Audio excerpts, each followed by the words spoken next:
1,00,000 পাঠা বলি দিয়ে সুরত রাজা দুর্গা পূজা করেছিলেন। মৃত্যুর পরে 1,00,000 পাঠার আত্মা সুরত রাজাকে তাড়া করেছিল। সুরত রাজা মা দুর্গাকে স্মরণ করলেন, মা আমি তো তোকে সন্তুষ্টির জন্য পাঠা বলি দিয়েছি। মা দুর্গা তখন বলেছিলেন, আমি কি তোরে কইছিলাম নি পাঠা বলি দিতে?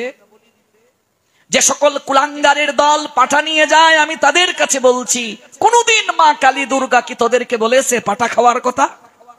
নিজের ইন্দ্রিয় তৃপ্তির জন্য যারা বলি প্রদান করে, শাস্ত্র বলছে, গীতার একটা শ্লোক আছে, মৃত্যুকালে মানুষ যে চিন্তা নিয়ে দেহ রাখে পরবর্তী জন্মটা তার সেইভাবে হয়।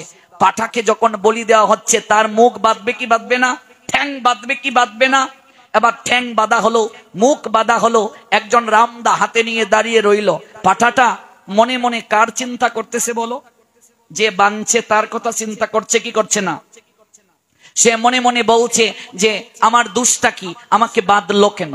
আর যে লোকটা রামদা হাতে নিয়ে দাঁড়িয়ে আছে তার মুন্ডু ছেদ করার জন্য, সেই লোকটা কি চিন্তা করতেছে? তার বউয়ের চিন্তা। ও মা, কি চিন্তা করতেছে? পাঠার চিন্তা, যেন বলিটা ঠিকভাবে হয়। শাস্ত্র সিদ্ধান্ত দিলেন ওই পাঠাটা